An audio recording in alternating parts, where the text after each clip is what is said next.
Okay. Tell me where did you grow up and where did you go to school and college?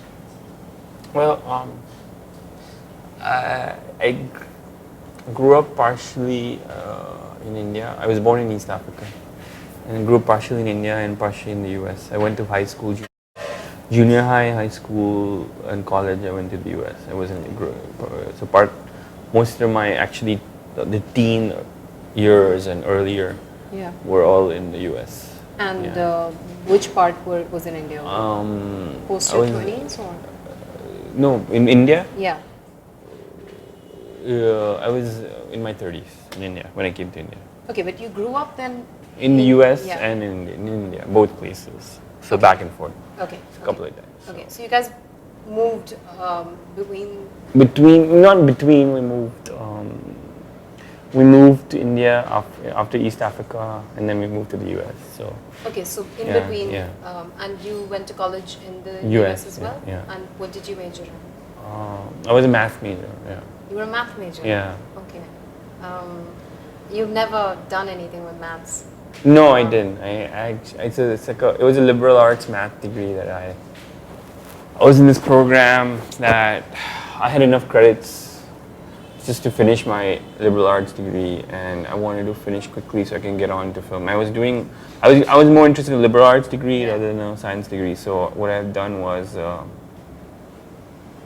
math was more theoretical than was more like a practical, and I used it as, I don't know why, I just felt it was easier for me to get through. At that time, I think my decision was that I was going to finish the school in 4 years rather than another 5 or 6 years and Yeah. try to do something else, Yeah. you know. And Yeah. so that's how it happened. But I took basic requirement of mathematics to get me the degree, and I was taking everything else, history and art and theory and film theory and literature, whatever it was. I was like mixing everything Yeah. up, and what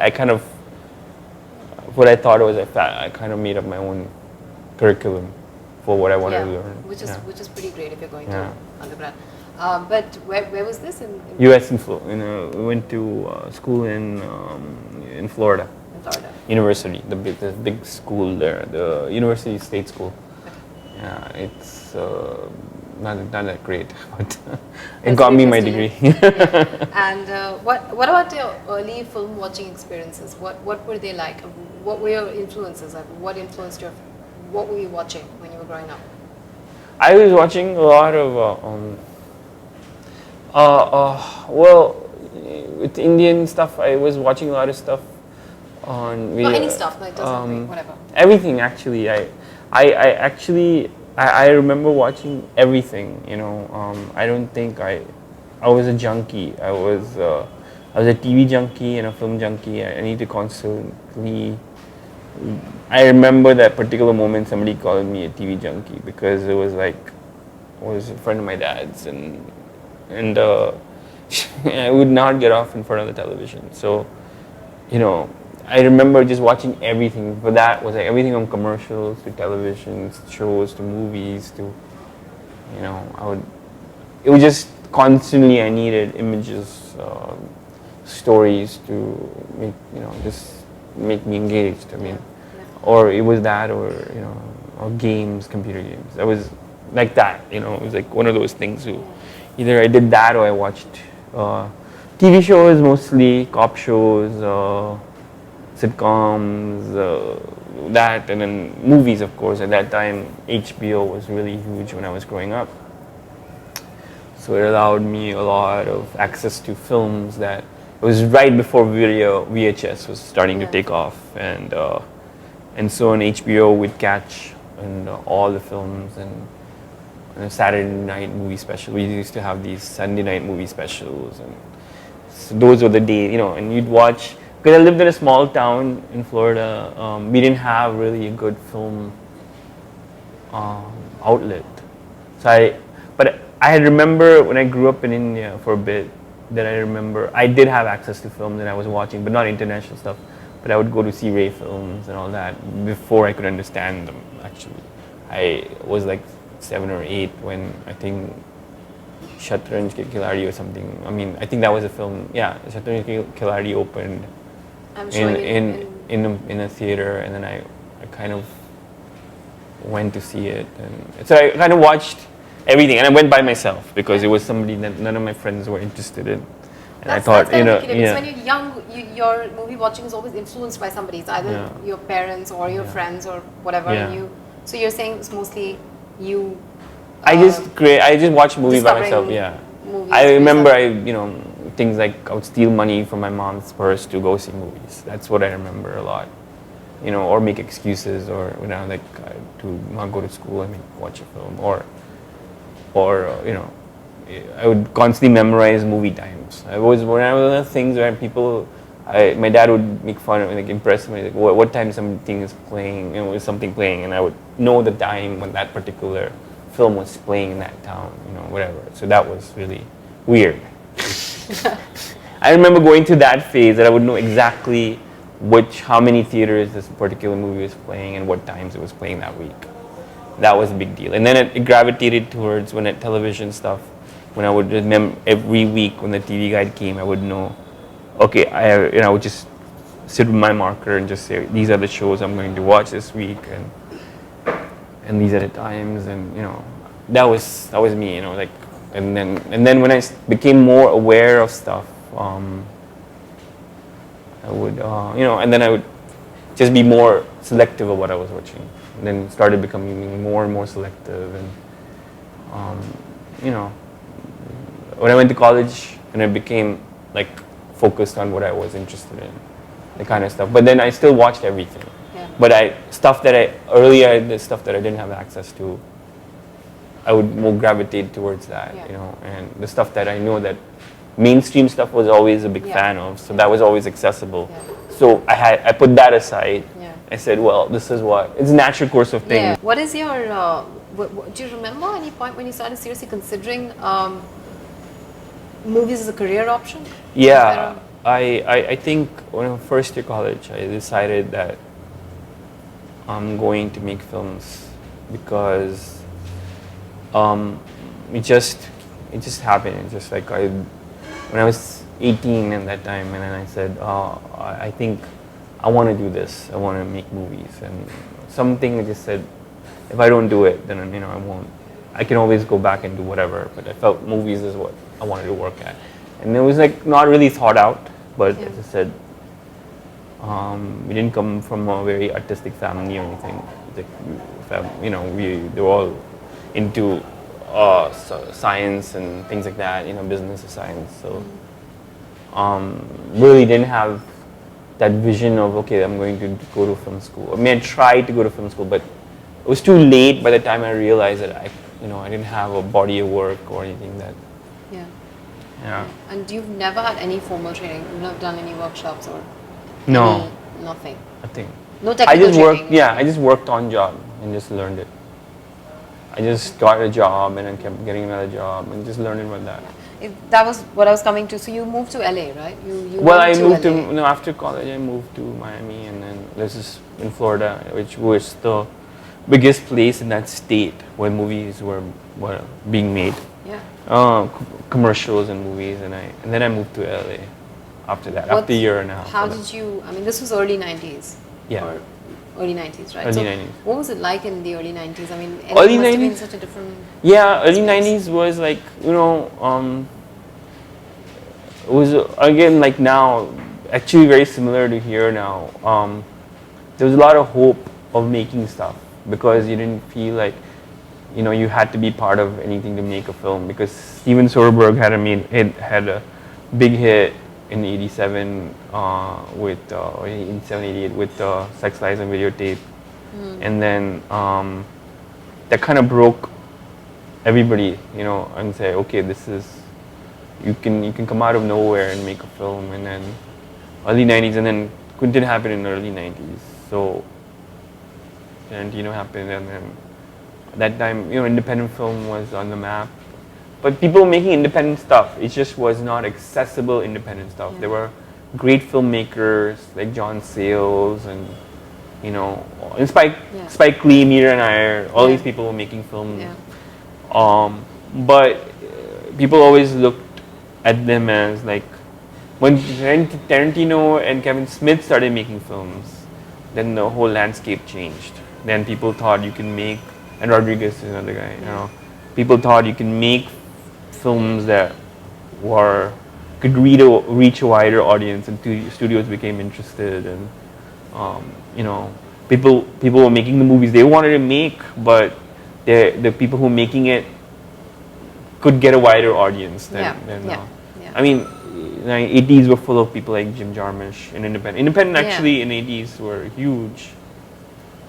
It's just the audience was not as explosive and in your face as 90s had, and that's where, you know, people everybody wanted to be Tarantino because he was cool and he spoke in a very colorful manner, and that was the guy. But before that, people like Jim Jarmusch were there, John Sayles, and nobody said, I want to be John Sayles and I want to be Jim Jarmusch. But they were like my heroes, or Mira, which is, you know, of course everybody knows about Mira and everybody wants to be Mira. But there were these other people, and Spike was like a big hero to me. You know, Spike Lee was a hero. But then so that up to that point, and then when Tarantino and Kevin Smith happened, it was like everybody want to be that because it's more colorful, as I said. So you worked on independent films as well. So I worked only on independent films. I was particularly intrigued by something called The Mating Habits of. That was. What kind of movies were you working on? I was working on anything I got my hands on. You know, like any job offer I got. So, but I was an assistant on those films, assistant editor. Not a big, you know, move, but I was. But these were my people. You know, these are editors and people I knew. There were a group of people I knew that made films that.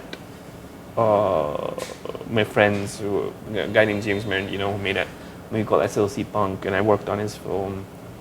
And you know, these are people that they were making independent films. So it's like weird that stuff that happened actually is happening now here. Weird way. It's 20 years later. You also worked on one of the things that you did was you worked on a documentary on the making of Kundun. What was your brush with mainstream Hollywood like while you were there? Did you? I think wasn't that. I mean, mainstream Hollywood. I wouldn't know. I mean, in the sense that I always had people who were writing scripts and selling it to Hollywood, and they were doing. So I was never, you know, I was not necessarily thinking that. Well, the kind of journey that I wanted to do, there was a lot of Hollywood is unionized, and you know, like, especially the technical stuff. So I really didn't have an interest in that. You know, going through a union, and I'm a part of a union, but was part of an editing union. But it wasn't like something I was focused on. I was interesting work they were doing. You know, different stuff. A lot of times in Hollywood stuff, it was just. I was not really focused on it. I just thought whatever interesting work. For example, Kundun stuff I was an assistant on it. I just happened to, you know, I wouldn't say that's mainstream. I would think that was, again, it was something I was very lucky. I got to see a part of making of a film that, you know, that when you get a making of it, it's not that I got to really live the film in a way because we were parallelly working together because this was a feature film they were doing for French television and then as a documentary, and then this other film was going on, and at that time Scorsese was a huge shift in his career, so it was interesting to see because the person Michael who was the director of that documentary had been following Scorsese for a number of years, and he's a friend of his, and they had made this wonderful documentary just before called Personal Journey, which is a fantastic encyclopedia actually of Scorsese on American movies that he's he and Scorsese and Michael have made together, and I was just happy that Michael, you know, and I was a big fan of that documentary, so that the same group, you know, it was really, really interesting. It wasn't like mainstream necessarily. It was more theory and history of film more than anything. Well, it's also up for debate whether Scorsese is mainstream at all. But he is. I mean, now he is. Now he is. He always wanted to be. So. But yeah, what I was also, I mean, I was interested in that you worked across the board. Even while, like you said, you were an assistant, you were doing all kinds of stuff. How did editing become your thing? I don't know. It just was. I was doing a number of jobs, doing different things. I started out wanting to be a cinematographer, and I had made a short film. I shot a short film while I was in Florida, and it was just difficult for me at that place to really get started with the stuff. So I was working on a film as an art assistant, and they were inundated with footage. It was just that there were two films simultaneously edited. In those days, they were editing on film. So they asked me. I mean, I kind of felt editing is what, after making a short and completely, and shooting it and editing it, I felt I was really interested in editing. So I thought it came naturally to me, more than anything. So I became an assistant on the project. I switched from art to assistant, and they were willing to. They were independent films. People doing things all left, right, and center, and I was very happy to. And that's how it started, and I just ended up staying in the editing room, and then. But it was very temporary, and then I started doing development work, film development. And there's a company I was working with. They got a film deal, and they wanted somebody, and it became. I just was reading scripts and trying to get projects developed. It was a really weird job. But it was a year, so I did it for a long time actually. That is a very long time to do a weird job. Yeah. Did you keep coming back to India when you were in the US? No, I never. And I hadn't come here till probably in a long time actually. And you didn't have family or anything? No, everybody had moved. So I mean. Where do you have roots in India? Not anymore. But East Africa was mostly my dad's family. Everybody was East Africa. Where were they originally from? Anywhere? They were all over. All over India? Yeah. Okay. How did you land Booth? How did Booth come your way? Did you have a network in Bombay? Were you looking for work here? How did? I came to Bombay on a chance. It was like a friend of mine, Santosh Sivan, a cinematographer, who had befriended in LA. He asked me to come to India, and I said I wasn't sure, and I don't know what. And I came here and watched him work. It was really interesting. And then I went back because I don't think there was any thing I could do, here. So, and then it just happened like that, and I came back for a job for Ram Gopal Verma to edit one of his films, Booth. Yeah. And then just from there, I just came back and I started working. And the Booth came your way through friends you'd made in Bombay? Or? Yeah, from a friend, Samir Sharma, who made Love Shav. He was a writer on it, and I befriended him on a trip, and he kept in touch with him, and he suggested my name, and it was one of those things where I was hired to do that job. It was weird because I didn't have I don't think even Ram Gopal saw anything I did. Yeah. But it was really luck. Yeah. Tell me something, and I hope I phrase this correctly, but do you feel in any way that editing has a larger role to play in the filmmaking process, in the thriller or the horror genre? Oh yeah, I'm sure. Yeah. I mean, it's a cliche, but I think so. It does have a big part on how your timing of everything in the film, and how you keep it intriguing, and when you take it out, go back in, and all that. It's always interesting. I mean, I think editing, it does. Sound and editing, actually, quite a bit of post production is involved in that. How did Ab Tak Chappan come your way? While I was editing that film, I think Ram Gopal Verma was expanding into multiple films, and he wanted to keep producing films, and and then this script that he had been developing for a number of years, that he said, I have this project and would you be interested in doing it? And I said, yeah, you know, I was just 2 months into the work here.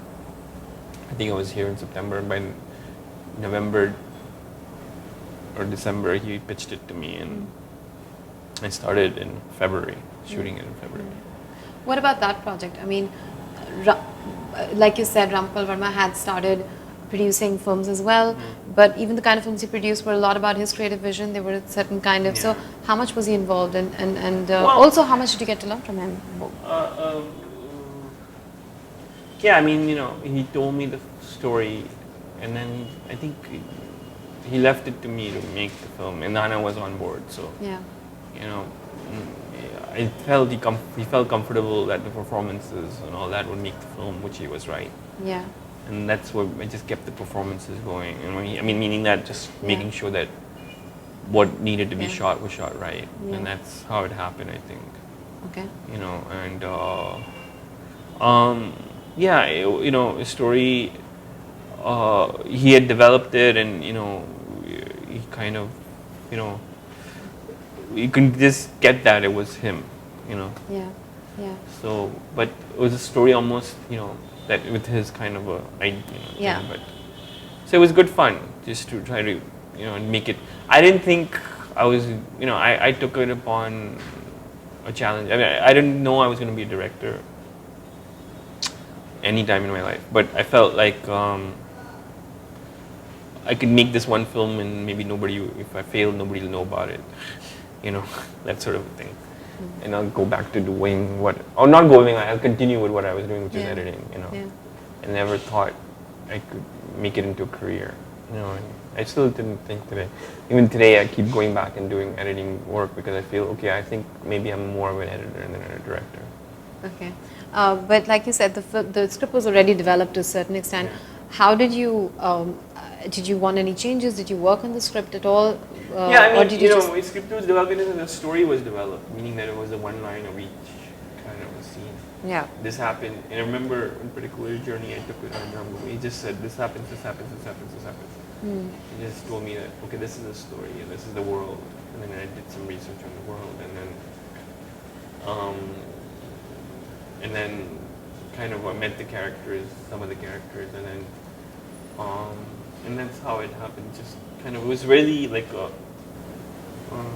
whirlwind of stuff happening. I'm just trying to understand how much research did you do actually, because the thing is, Shimit, one of the things about that film is that it is extremely rooted where it is. You know, it's not a fake cop world, but it is very rooted as possibly any of Rama's films have been. How much research did you do? Well, Sandeep Srivastava, who's the writer of the film, you know, he's responsible for that film. I think in terms of fleshing out the scenes and making the ambience, giving it the ambience, and you know, he's very good at dialogue, and he understands the characters really well, and he's all that rootedness comes from his writing of the characters, and you know, and that's I think it's totally his kind of a. He understood it, and he went and did, and then I learned from him also, because he had told me some, you know, while he was writing the script or of the story, script of the story, you know, he kind of and we discussed, let's do this and let's do that, and we would discuss it. It's like, what do we think that we need the character to, you know, one of the characters is the under Yashpal's character needed Imtiaz. He needed to be I forgot the one incident, maybe like he needed to come off as a subordinate who is always corrected. So we'd say, what do? We can know he's interrogating some guy, and Nana's character comes in and chastises him and uproots, basically kind of takes it out. So let's figure out a way, what can we do? Okay, he comes up one day like casually and then he sees him. And that sort of stuff, would come up. Because you need to constantly hone in the fact that, okay, he needs to constantly be putting him down throughout the film until he rebels against him, and and then tell him to go, screw himself, that sort of a thing. Okay. That so we would like say, okay, how do we do it? Which scenes do we? Let's map it out, and it's okay. In this scene he could do that, in this scene he could do that, and he's a narcissistic cop, and that leads to his downfall, and that sort of a thing. But he's not a bad cop, he does his job. It's just so we would think about these things, in the limited time we had, because we started shooting pretty quickly since after we came on board the project. Since you were thinking about these things, one thing that I was interested was, did you ever wonder about the politics of the film? Now, see, the thing is that it's not a biopic of Dayanak, but everybody pretty much, felt that it was loosely based on his life. It starts with that sort of saying, thank you note to him. But the film is a film that sort of exonerates encounter cops like him, sort of glorifies those cops. So I was wondering if is politics of the film something that ever concerns you? This is something I will come back to later with the other two films as well, but did it concern you in this case? Of course it did, in the sense that for me, it's like there is one statement in the film where, these cops are doing what that the society wanted them to do. They are dispensable, they were disposable cops, they got them to do these things, and they encouraged them to do. Society itself, the system encouraged them to do these things. It's not their particular fault. And yes, they were. So I would say there is a dark question that we had some scenes in it that just became preachy. That we said, well, it is what it is. I mean, it is what these guys are doing. You should understand why these cops are why are they doing it? Why are they acceptable for doing it? It's because society wants them to do this. If you didn't, and then when it was convenient for society not to deal with it anymore, they were lambasted, and they were put out. And I think it's a gray area. I feel definitely it's a gray area. It's another and that time it didn't really. It was very obvious. It was very obvious that why are you letting this happen? Because you want it to happen. We had scenes where it just became a lecture about it, because this is a story. We said this is a story, and this is what it is. This particular thing, and you know that what it is. And it's actually one step removed for the other stuff. It's actually one step beyond the lecture film. So that's why I felt. Well, it's not a lecture film, The movie, then the content isn't, the DNA of it isn't a lecture of what these guys. So I felt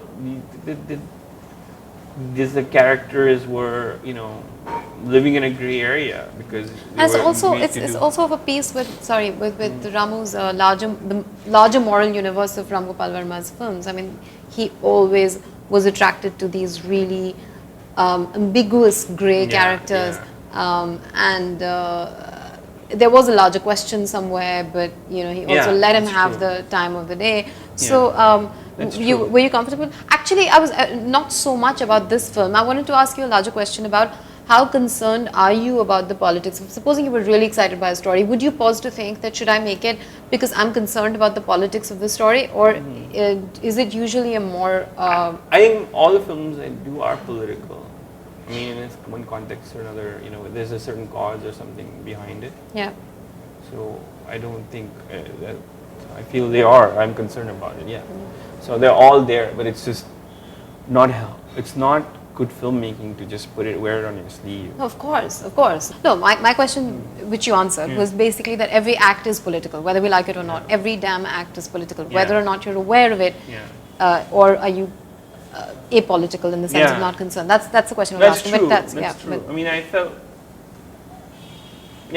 like we were making a film, not to justify it, we're making a story of this particular, and in all the moments, and I always felt Anna's character wasn't that white. He was, he was subject to all the political stuff in the film, also within himself as the head of the organization, and all the people he had to deal with, and how petty he was as a character, also in a very subtle way, as about Imtiaz's character or anything else, You know, that's sort of a thing. You know though that is there. I mean, so it was like a strange kind of a mix in that film. Yeah. Yeah, I'll ask this question with a more specific example. You know, one of the things that we tend to do with particularly Bollywood cinema is that we over-explain plot lines to the audience. We sort of feel the need to tell them exactly what has happened. Now, what I curiously noted in Ab Tak Chappan was there was a point when, and I might be giving away stuff here, but I'm assuming everybody's already seen it. In the end, when Sadhu kills Zamir, even after Zamir is dead, he goes on. It's a sort of a device where he's still addressing Zamir, but he's addressing Zamir and talking so as to make it very clear to the audience how he knew that Zamir was actually the killer of his wife and not Feroz who had been killed. Now, that is one route that you took in the film. Then there was, but he does not offer an explanation as to why he, despite the fact that the informer, he knew that Feroz was dead, when his own informer told him that he knew where Feroz was, he didn't call that bluff, he didn't think it was a trap, and he came out. Now, both are perfectly legitimate routes. You can leave the audience to fill in the blanks, or you can explain every last bit to them. How do you approach something like that? Yeah, I mean, you try not to make it very clear.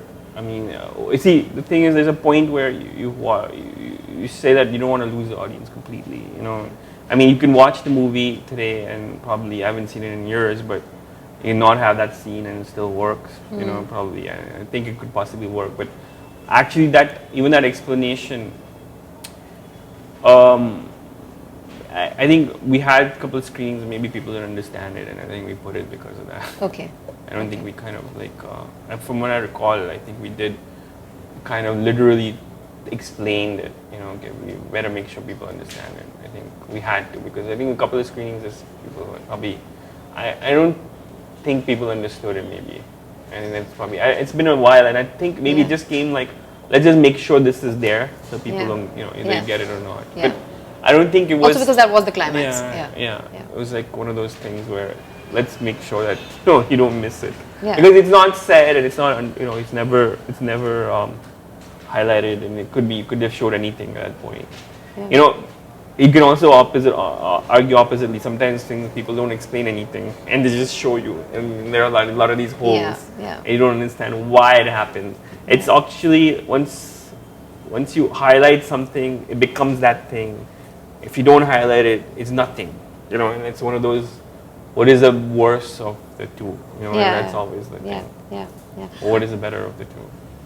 We were earlier talking about the moral universe thing. So the next two films that you made were, they had a more sort of conventional moral, they were more conventionally moral tales. Again, of a piece with the kind of films that Yashraj makes. But one thing that is common to all three of them is that there are these male protagonists that are wronged in some way, redeem themselves. What kind of stories are you attracted to? Was that a pure coincidence that all three films have that? Or I think so. I mean, it's probably coincidence. Yeah, it's just something that happened. I think maybe there is. I felt, in terms of morally, they're pretty clear in some ways. Even though I feel in Chak De, I felt like the whole thing of, I always joke that, well, did he really sell out? Because you never really answered that question. You know, that is one. Why did he do that? You know, we never really answered that. I always thought that. Yeah. So it's open to it. You know, or the ending where you feel that, you know, it's not really. Probably it's a bittersweet ending where he just wants to be left alone after all that stuff. You know? Yeah. So I just feel like, okay, it's an experienced person went through, and then at the end of the day, you just want to leave everything away. And I think so that is the larger picture. Not that everybody will get it. Mostly the meat of the film is so much stuff is going on. So. But I never really thought the arc of the film maybe is the same probably in all three films. Yeah, and Rocket Singh again, where there is he does go through a grey sort of patch, but I mean it doesn't compare to Ab Tak Chappan, where he's completely, he never emerges out of the grey. Yeah, I mean, in Rocket Singh he's also doing illegal things. You know, he is doing illegal things. Yeah. I mean, any company would be right in. But he's doing cute illegal things as he's opposed doing, to exactly. You know. So he is doing morally great things. You know, so I mean, they're all. I don't think it's necessarily like he's a good. You know, he's got good intent. He has good intentions, but he has to admit to himself that yes, he did something wrong. Yeah. How much did you work on the scripts with both with Jaideep's scripts? But how much did were you involved more than you were with Ab Tak Chappan? Input wise, we just bounce his stuff off, you know, and he'll just he writes by himself. So you know, he'll call me and say, okay, what do you think? What do you think? This or that? And that's, you know, and then we'll read drafts and just say, okay, this could, you know, we could try to include this or not include that, or this more clear or not clear. He'll ask my opinion, and we go through that. And would you go into independent research on what the subject is so that you can input? I mean, like, I think both the films I had to do it because I had to learn a lot about the worlds. Yeah. I was really. I mean, I think especially with Chakde, actually that's what motivated me to make the film was the researchers, because I wasn't sure I would be able to pull it off. And then when I saw the people, I felt, yes, I should really try to do it right. I saw the group that we were trying to portray, and we felt, I think I think we better not screw it up, because they really deserve something that, you know, maybe this medium is a waste in terms of a lot of stuff that goes on, but if it could be of use, it should be used to help somebody, you know, that needs help, you know, and that sort of a thing, you know. If that's the way we looked at it, so let's not screw it up. So that's what I always was fearful of, but the research made me do that, because I saw them and I felt, you know, they're real people, they're real characters who people don't pay attention to. You know, we don't, as a culture, don't care about certain strata of society, because you know, whatever, they don't. Yashraj has been associated with a certain brand of filmmaking. They're doing, you know, more different stuff now. But did you feel like there were restrictions on how you could interpret the story at all? And was that an asset or was that a challenge? No, there were no restrictions, I would say, because we were going to make a commercial. See, there was when I was growing up, there was this wonderful film called Bad News Bears that I grew up with, and it's a sports film. It was an archetype of all sports films. Bunch of kids who were all misfits who decide to play on, you know, like a. And I felt as a commercial film, Walter Matthau played this interesting, colorful character, and you know, and then that kind of stuff has been done to death in the U.S.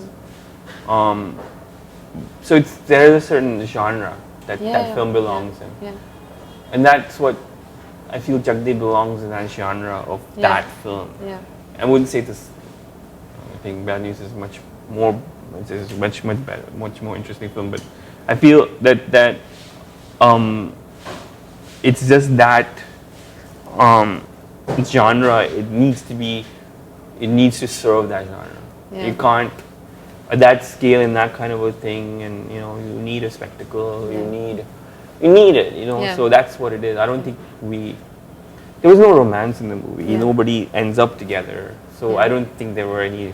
There weren't any perimeters that say, okay, you must have this or that. There was no guidebook one has when you make a film over there. It's not like you make the film that you think needs to be made and be honest to it.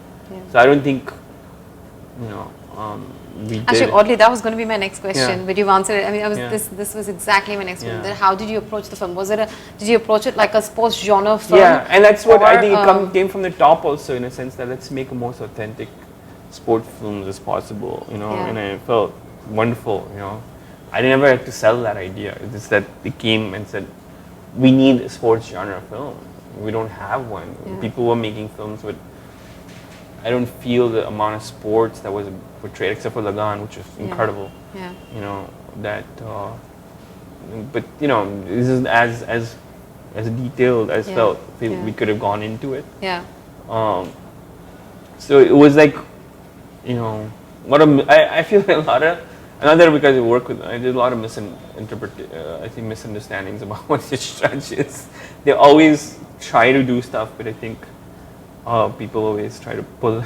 I mean, they did Kabul Express, you know.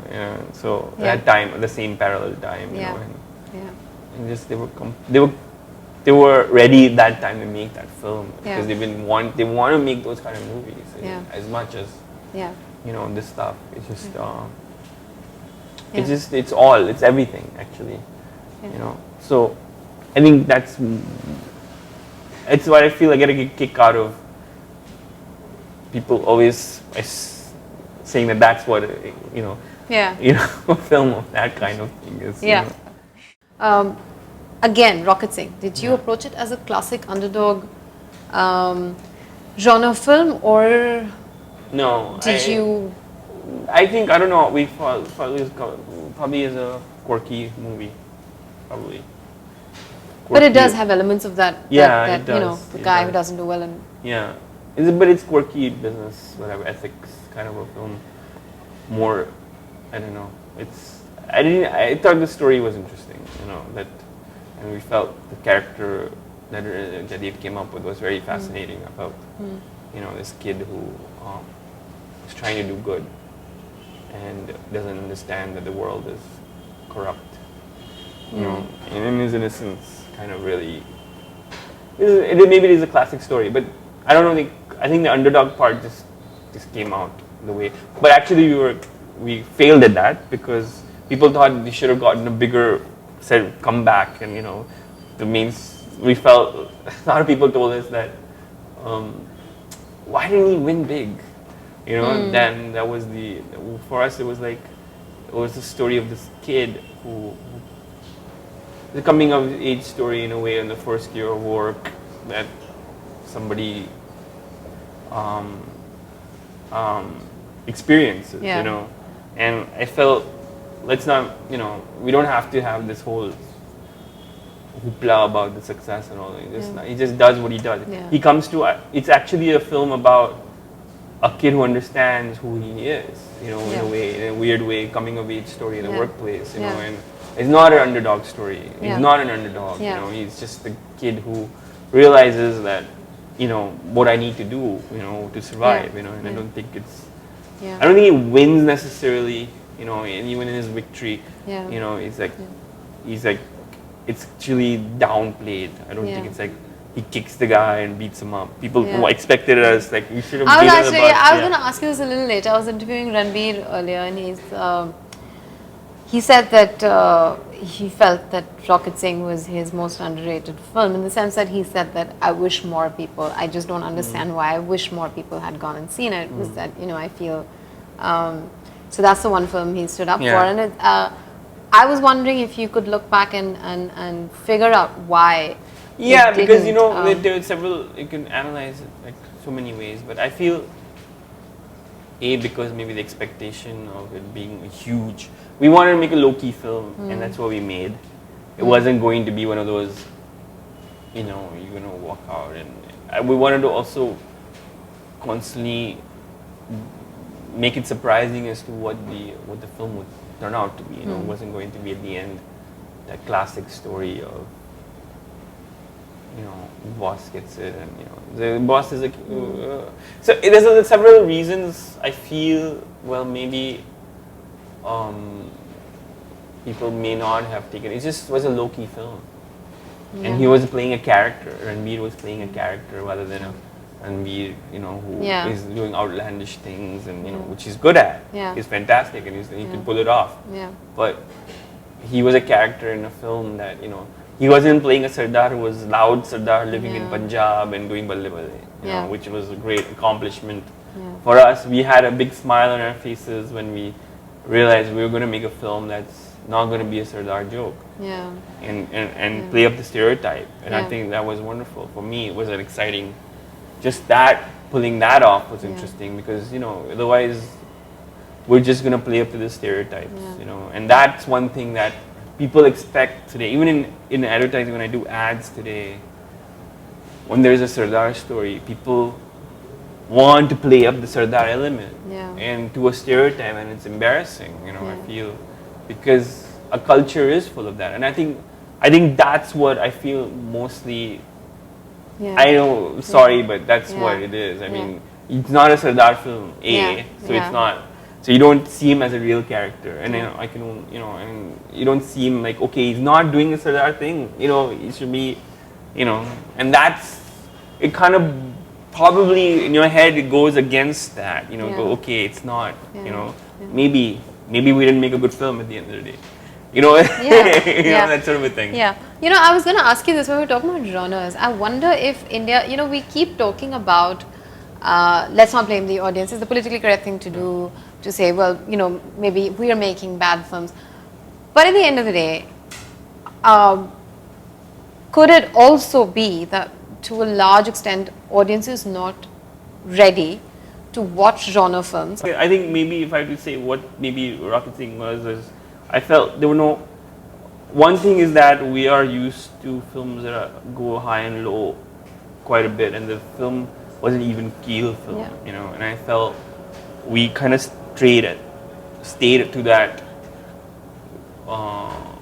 For us, it was interesting to tell a story where we felt like we just kept even, rather than play into that, okay, now in this scene there'll be something huge happening, and then this scene something really, which was what Chak De was.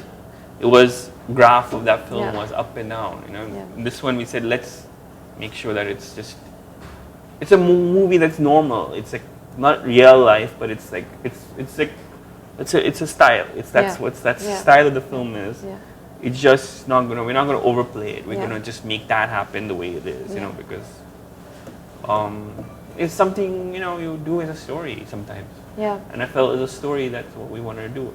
And as a commercial film, that doesn't happen. As a commercial, for a film to be successful, you need to lift everybody at the same time off the seat and drop him down at the same time. You know, everybody has to be in a swing of it. If you're just sitting there and coolly watching the film, and it's not affecting you, then the movie won't be successful in that sense. And so subtlety and all that stuff, not just the performance, the subtlety of the story goes out the window. You know, you can't do that. You have to go all out and do that. That's if you want to make a commercially successful film. We made a film that was honest to what we at that time stylistically thought that we wanted to make. You know, that let's explore, after having made Chak De, that we completely went all out and made a friendly, audience-friendly film in a way as easy as possible. I thought, let's make something that, what would the actual story be like? You know, if you didn't have that, what would it be interesting to just see a film like that? And for me, that it was just also wonderful to make an interesting palette, this palette of the film, you know, and a lot of other issues like business ethics, which we all know about, that are part of our life, you know, maybe. It's difficult to put that in a film without it being a shock or, you know, that's another issue. You know, we know that everybody's corrupt in our country. So it's not a big surprise when that happens, you know, and so it's not, but that wasn't the point of the film, you know. You know, and so, so that all these issues are there. With me, and when I was researching for the film, I said, let me look up business ethics in India, and I couldn't find one book, and anybody had done research on business ethics in India. There's like, it was really weird. And versus, I remember taking some eco classes, and you know, when I was in university, ethics was one of the books that we had to read on business ethics, you know, and there were tons of books on it. So I was like, well, maybe this film won't work because there is no such concept of ethics in business in India. You know, people are not aware that our heroes in terms of people who have made money, actually made money without, and people openly know that they had no ethics when they made the money. Yeah. It's almost something you take for granted. Yeah, I mean, you take it for granted. Yeah. So why are we making a film that is set in a world of business ethics? Yeah. You know? Yeah. Because it's ridiculous. Yeah. You know, you're a hero if you don't respect the business ethics and you make something out of it, which Ranveer's character does, but he's not a hero because he's done that. Yeah. You know, it's a complicated issue. Yeah. It's an intellectual issue. Yeah. Actually, it's an intellectual kind of not that we try to make it that, but it is that. Yeah. How do you direct actors? Has it changed over the last 3 films? I don't, actually not so much. I think I don't direct actors, you know, in a sense that hopefully we pick the right people for the role and just let them do what they are good at. Yeah. I would try to do that, you know, when I feel it's not that I'm afraid, it's just that they're good at what they do. I can't really micromanage their, you know, I don't have that talent to. Yeah. You know, not that, you know, I can't. It becomes, performance becomes flat for me if I have to micromanage everything, or if I feel like it'll become an extension of me, and I wouldn't want to see that. Yeah. You know, I want the person to be who they are. Have you become more involved with casting over the 3 films? No, in the sense that I enjoy it tremendously. Involved meaning I've been always interested in, you know, who's going to play the part, and when the lines, you know, start coming to me, I always think who's the wonderful actor there, who's going to do that, and who's going to be, you know, make that character live and breathe, and, you know, make my work look even better, you know, even better, and the writing come off really well and all that. So we try to cast that way. That it's very important. I mean, all the films, for me, casting is super, super important. As they say, 99% of the film work is done. If you cast right, then you can, you know, shoot anything you want. You know, you can have a horrible location and bad whatever, but if you cast an actor who's right for the role, that actor or actress can just take that and just make that scene work better than whatever you think you can do with it. Yeah, yeah. You edited your first film, but you didn't edit the other 2. I didn't edit my first go. I mean, I did some work, and, you know. But you credited with the. I don't know. I think it must have been a mistake, but yeah. But why did you make that decision to not edit your films? I was when I tried to edit my first film, I wasn't happy with what I'd shot, and I couldn't stand it, and I couldn't. So I had to get an editor to edit the film because I couldn't look at it. I couldn't. I thought I did a horrible job, you know, of the footage, and I would look at it, and it's like, it's not really a good film, and I can't sit there and subject myself to my own footage. Again, you were working in an industry where perhaps the OST is not as important as it is here. Your films, none of your films have had songs per se, but they've had OSTs. Chak De in particular has had really, really popular music. Yeah. How closely do you work with the background score and the song making process? Background score are very important to me. I mean, you know, it's a really important part of my film, of course. Songs are also, but it's different, you know. When we have to create a song, it's tricky. I mean, Jaideep writes the two films that I have songs in it. Jaideep's written the songs for it, so, you know, we kind of think about what it is that we want the tone to be, you know, of the song, and, you know, we come up, and Salim, who's done all the films that I've worked on, we just talk it out and say, okay, this is what I'm looking for, and this is what I think. You know, like beginning of Rocket, I wanted a nice song that kind of puts you into the movie, just slides you in, you know, and I felt I'm not used to creating a song for a film. I usually like to have a film. I mean, I've always imagined movies where I know a song that I want to put in, but that doesn't work in India. Yeah. You know, and so that's a difficult part of filmmaking that I had to give up. Yeah. You know, that like you know, it's very difficult to really operate that way. Yeah. you know, because that whole when you know a track and you want that track to be, it's not manufactured for the film, and it's organic and it's come out of a musician, and it's not a product of a movie. I find it much better than. But we had to do it because that songs that what I really would have wanted, nobody would get that here, you know. Yeah. Can you think of a song that you associated with the film? Any film that you were working with that you would have liked to? Like for example, in the beginning of a Rocket, I really wanted a One Cat Stevens song but it wouldn't have worked here, you know. Of course not, but you know, in your head, it's what so Cat Stevens songs was it?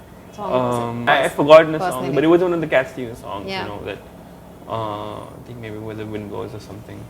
But I think, I know even with Chuck Day, I put in a lot of background songs when I was, songs that I knew that I'd grown up with or whatever, and then we took them all out. Okay. How involved are you with do you cut your own trailers or? No, I hate it. Okay. I don't like cutting my own trailers because it's not something that I have a difficult time summarizing the film, you know. Yeah. So it's very difficult to. Yeah. I can't do it. But do you input on it, or would you just let them do what they? Yeah, I let them do and say, okay, it works or not. I find it very difficult to promote the film in that capacity, you know, and say, okay, this is the film, this is the trailer. I don't enjoy it. It's something that I have a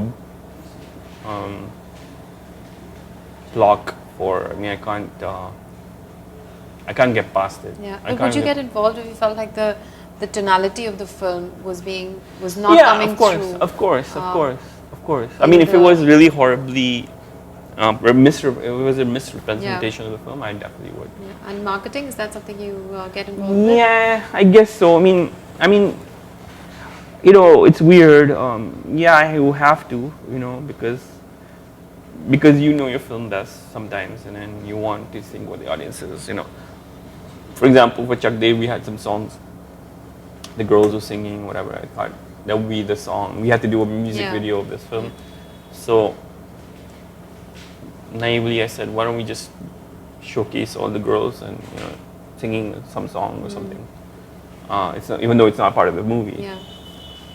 As a music video, and because I thought that was a film in a sense that introduction of the girls and, you know, would be a way to just promote the film. And I remember going before the movie opened, all the promos were airing, and somebody I knew came up to me and said, you have to take those songs off the air. The girls are really ugly, and, you know, it's really looking bad. It's like, that's my film. The film is about these girls, you know. So I try to be honest about what the film is. Yeah.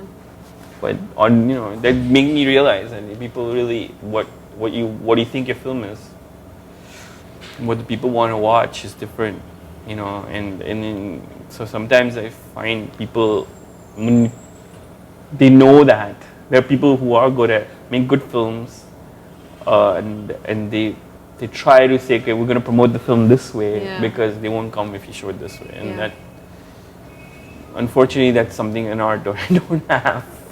A skill I don't have. Okay. So, how good a critic of your own work are you? Do you get at some point? Do you start getting subjective about your movie? I don't like any of my films I made. That's the other extreme. I don't. Okay. Can you try to be more even keeled on this and tell me maybe one thing that you would have done differently? I can't. You know, I haven't seen any of the films since I made them, and I don't want to. It's not something it's, you know, it's there. People like it. I love it. The fact that people like it. It's for them, if they like it. But it's not. Okay. What kind of subjects, as a filmmaker, would you want to in the near future work with? It's a very difficult question. Yes, it is a more difficult question. I don't know. Okay, actually, I'll reverse it. Is there something that you feel like you might really like to watch, but something you wouldn't be able to take on? I couldn't take on Hindi film musical. I wouldn't be able to. I don't know how to. It's very difficult for me to make. I wouldn't know how to. I wouldn't. I have no clue how to do it. Okay. What is you were on a 3-film thing with Yashad. So it's been a while since your last movies. Is there any particular reason why? I've been involved in a lot of projects. I worked with me on Reluctant Fundamental as an editor, which I really wanted to do with Meera. I mean, I wanted to work with Meera for a number, ever since I can. I've seen her work, and so that's one. And then I'm also producing a film, independent film. So that has been another delay. And but did you want to take a break? Did you want to? No, necessarily. I didn't think about it as a break. It just came about that I was doing other things, and I said, as you see, I'm not a director, so it's not like I'm going to run and direct again and again, that sort of a thing, So it doesn't like, I don't think like, oh, I'm a director, I'm going to direct and direct. Okay, and your production house, I was going to come to that. Yeah. What was the vision behind that? Why did you want to do that? Well, I needed to produce this film, so we had to create a banner. Okay, so it was a film that you wanted to make, and you created a banner for that. But would you at any point want to produce your own films? Well, maybe. I don't know. Depends.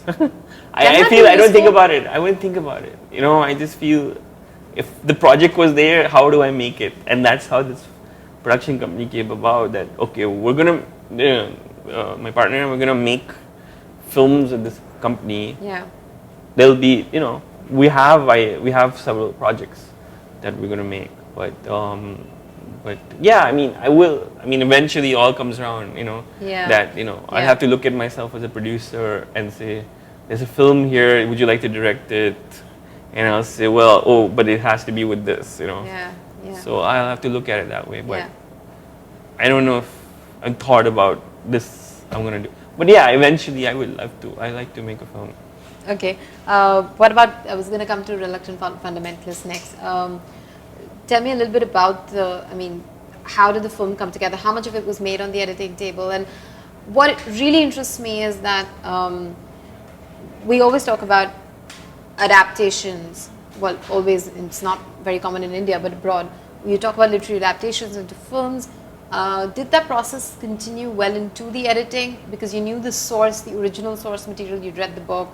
How does that work when you're working with a novel, which is different from the script?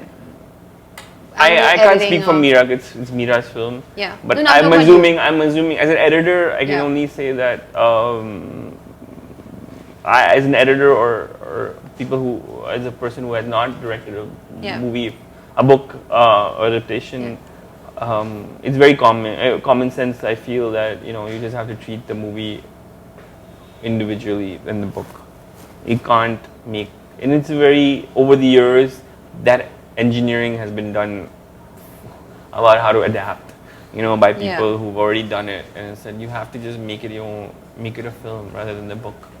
Yeah. And that's always the healthiest way, and that's it. The film becomes a script, and a script becomes a movie, and then that's how it is, So when you were editing, the only thing that you referenced was the script, not the book at all? That wasn't a No, we read it. I read it just for the flavor and that kind of a thing. And I read it, reread it. But it's subconscious, it's subconsciously we kind of, but it's very different. The book is very different. Book is, like a conversation without, you don't know who it is. Yeah. Ambiguous, and which is what's wonderful and the art of the book. Yeah. It's different in the movie. You see faces, you know who they're from, where they're from. Yeah. It's very different. So right away you lost one part of the book, but in a weird way, there's a book also. In a weird way, it's all part of one. Yeah. So it's strange how sometimes you can go so literal at the same time come back to the essence of the book. I think. But I'm not, I don't know if one can judge it. I mean, you have to see the movie and then see if that works for that. Yeah. But a lot of other films that have probably been adapted in from an abstract kind of a sense, and then I'm assuming, you ultimately end up evoking some essence of the book, but it's never always on, You've edited shorts as well. You've edited shorts as well, right? And you've edited non-fiction, you've edited documentaries. How do you, is your approach to fiction and non-fiction different when you're editing? Yeah. In any way that you can explain? Yeah. Well, documentaries are different because you find the form with the footage you have in hand. Of course, it's all structured, but it's a little bit looser than a fiction film where it's scripted and you know, it's different approaches. You know, and documentaries can be elliptical and you can make it molded to be something different, and it's a lot more work. But you have to make, you know, to get the point across, and you have to really work at it. Fiction sometimes is a little bit straightforward, and you know, and sometimes can be complicated too. But it's a lot more straightforward when you do fiction. Not that it's easier. It's just documentaries. You know, you try to get the essence of the elements that you're trying to portray, and you direct art films as well. Yeah. Is that something you've started doing more recently, or? A few years ago. Yeah. Okay, and is that something that you enjoy creatively, or is it more professional? It's interesting, you know. I feel it's a different space. The world that you create for an ad is such a different space than you do with film. You know, the characters you choose, you know, the emotion you're trying to capture, or and again, filmmaking, the skill or the level of style, exploring styles in it. I'm not very good at it, but it's interesting. I'm learning a lot about the format. Yeah, but you know, there is a tradition of a lot of big filmmakers, even in the West or in Europe, having made some spectacular ads. But how much of a leeway would you get in India to shoot an ad? Is that restrictive? Yeah, it's very restrictive. It's different. You catering ads is pretty much, it's so immediate, and your response is so immediate, and the connection has to be so direct sometimes. And we have such a huge group of audience, you know, it's very difficult to always try to figure out what is it, you know, aesthetically, and you know, a lot of people are doing interesting stuff, but I feel it's difficult. You've seen the industry over the last 10 years. How much has changed, and what needs to change, according to you? I mean, your own. I mean, there's a lot of things are going on, and I think it's wonderful. A lot of different films are being made. Yeah. There are no excuses anymore. You know, the technology has changed. People are making films on different formats, and they're going to all world. Films are being seen all over the world, and you don't have to be part of a system to make a film. You don't have to be not part of the system to not make the film that you want to make the film. You know, so it's very different. Yeah. I don't think there are any more excuses, because see, we're making so many films. You know, so many films are being made in India from different regions and different things, and in different ways and different budgets and different kind of groups. And what I was particularly interested in was, you know, you must have had the chance to observe in some close quarter the fact that now studios are coming into India, the studio system is coming into India, corporatization is coming into the industry, but it's also sort of meeting the old Bollywood way halfway. You know, it's like a. I don't know. That's something that in one weird way, I can say it this way, is I find today, and I know one funny observation I feel, and not that this is organic to me, but in a lot of ways, Bollywood films, I find it very funny, are more original than the independent films today. Yeah. Because independent films are 100 films like that around the world, but you will never get that Bollywood film to be like anywhere else but coming out of India. Yeah. And I think that's interesting. Yeah. Good or for bad, this is what it is. Yeah. Because if I look at an independent film and I'll see, okay, there's one more from South America and then one's from Africa, and similar things are going on in the film. Yeah. But a Bollywood movie, even if it's hodgepodge of 10,000 ideas, it's still a Bollywood movie. Yeah. And I feel it the most ironical of all the things, that everybody is trying to get that, but I feel the originality is actually in a Bollywood movie. Yeah. And I don't even know how to say that without like really, yeah. you know. But like, it's true. But it's true. I mean, you're not making a judgment. You're just making an observation. Yeah, and it's I feel when corporates come here from other parts, and I feel it's almost like play the game the way we want to play the game. Don't play the game you want to play the game. Yeah. And what I think is happening in independence is they're playing the game that the West wants to play the game. Yeah. This is what we want to see. Yeah. So you make the films this way, and then we'll watch it. You know. Well, hopefully it's a phase. And, and I'm saying, but Bollywood films are unabashedly, we're gonna make the films for us, and we're gonna watch it for us, and I don't care who else sees you. Well, that's how we became this big in industry. That because we were just it's an identity, so self-satisfied. For the love or hate of it. Yeah. It's the identity of our culture, yeah. And you can embrace it, or you can curse it. Yeah. But I think that's what's fascinating to me. Yeah. That these two parallel worlds, that actually in a weird way, originality is more in a Bollywood film. I can't say that enough more. No. But you didn't find the way of this kind of way of working unique in any way. It's unique. It's interesting, and I'm now. It's part of my system, but it's interesting, It's like, but it's not that far off with what happens, Yeah. I mean, I feel in a lot of categories, Indian crews are much more passionate. I find, about what they're doing than Western crews.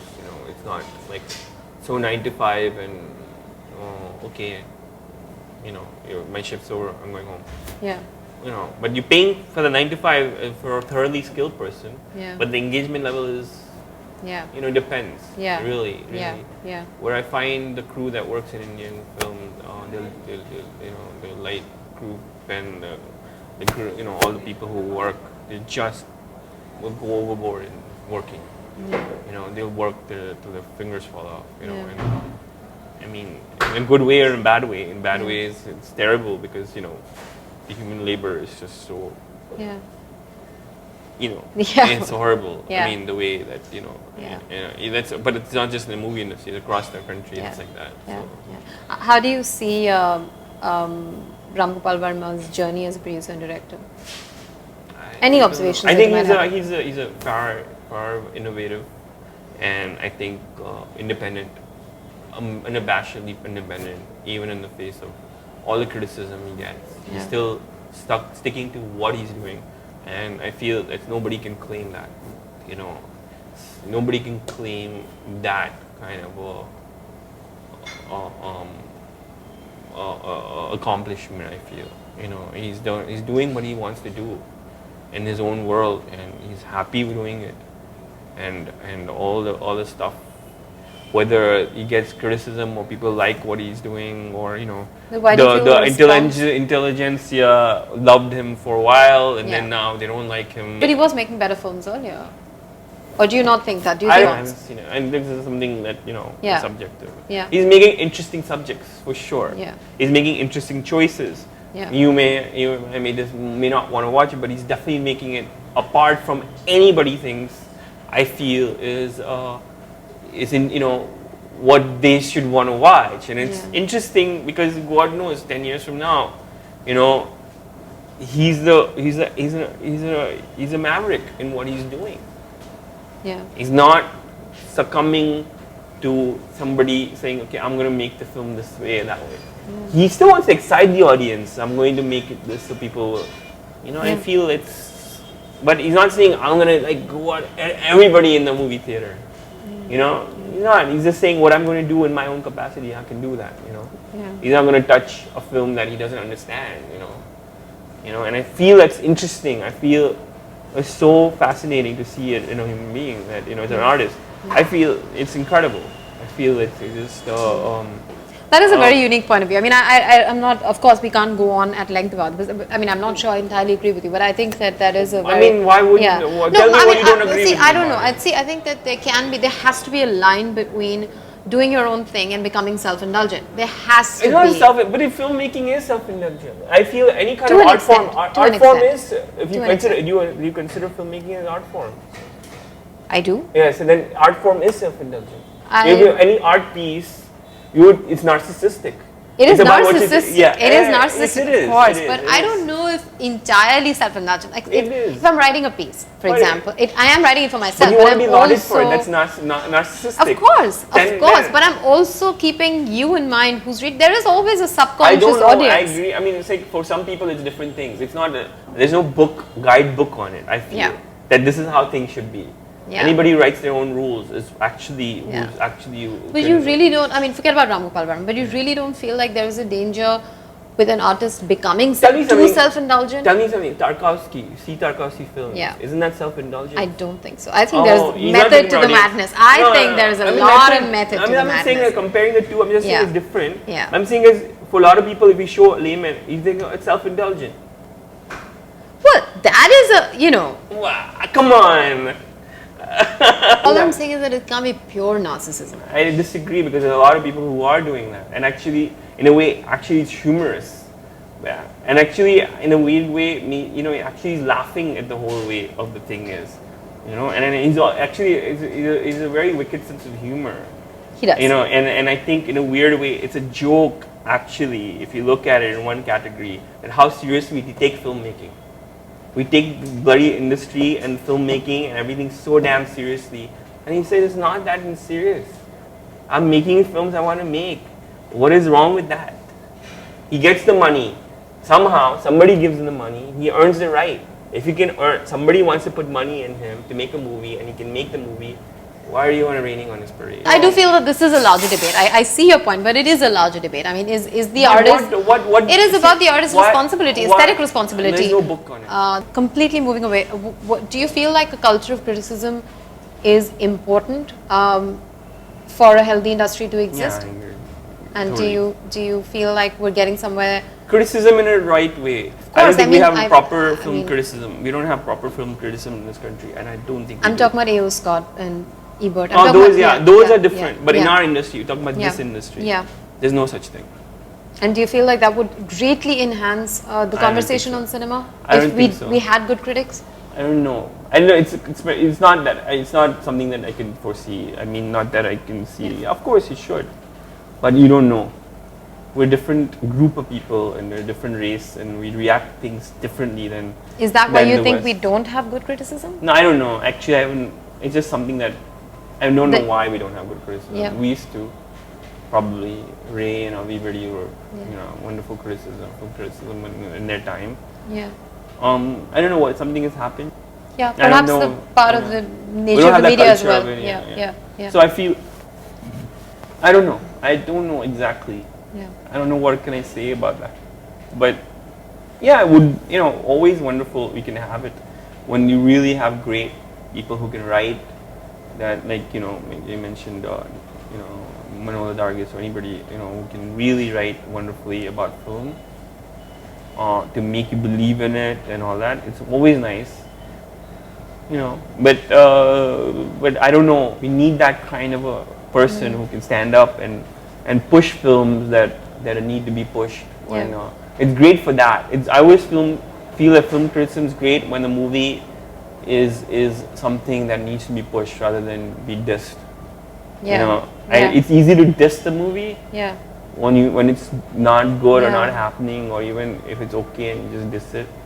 But it's much more lucrative and the movie is not seen and to be pushed for that. And I think that to me is the most important aspect of what I liked about Pauline Kael's early her writings and all what she did with movies like Bonnie and Clyde and all these films. She kind of pushed those films that needed to be pushed, and I think that's what I feel film criticism is about. She discovering film, but she did more than that. Provide a way of seeing movies. She did more, but I think partly is that also, other partly re-looking at films and also looking at old films and looking at films that people take for granted.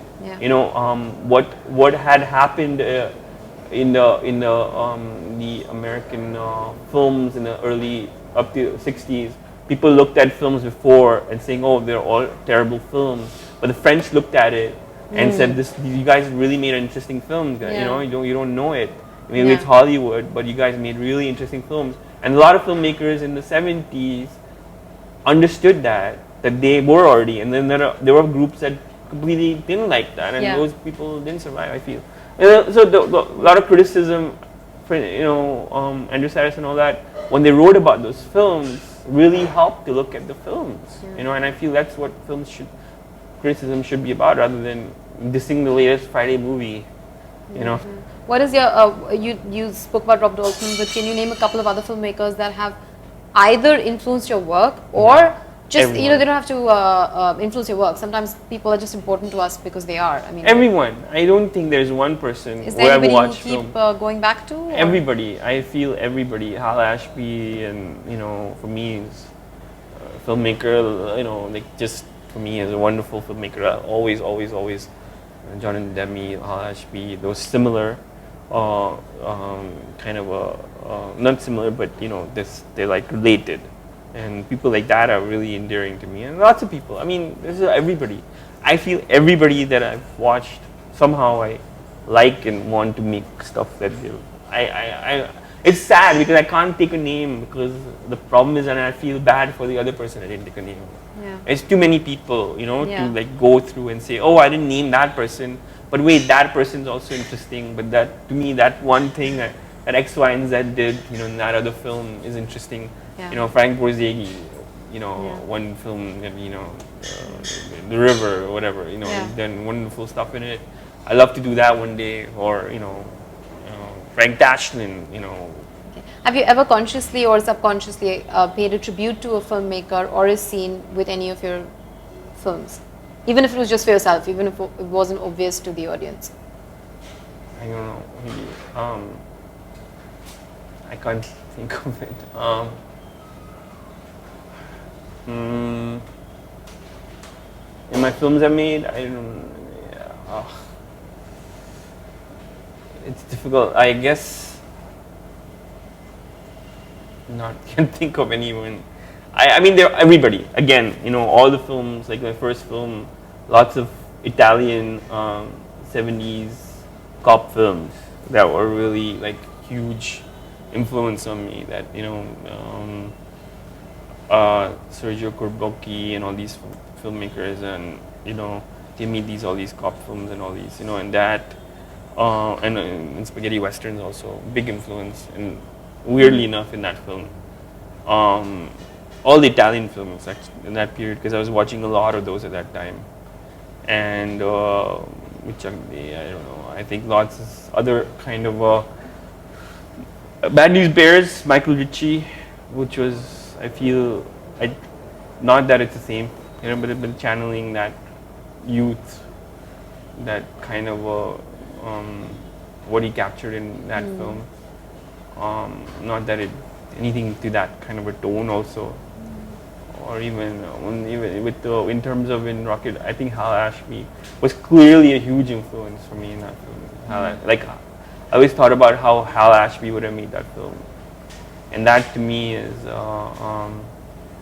actually to me, I ripped it off in terms of the tone quite a bit. Like a lot of stuff is Hal Ashby in the film. The gentility is all Hal Ashby. He uses wonderful sense of humanity in him, and I tried to, I think that really stays with me. And it just comes out naturally with that film, especially Rocket, and it felt that gentility, that kind of a softness in seeing people. It's all, that's if I have to look at it, that's what it is. It's like, to me, that's a Hal Ashby film, Rocket thing, And with the other ones, I'm not so specific, but probably that one. And then that's, being there was a huge influence on Rocket Singh. The character is very much like the Peter Sellers character. So. And you don't know when you're starting your next? No, I'm not sure. I'm not thought about it in a way that, oh, I'm going to make a film. I'm just happy, just looking at stuff, and I think I was so focused on my work earlier. This is in a nice period. I'm just thinking about other stuff. Well, I hope you find something you want to make. Thank you.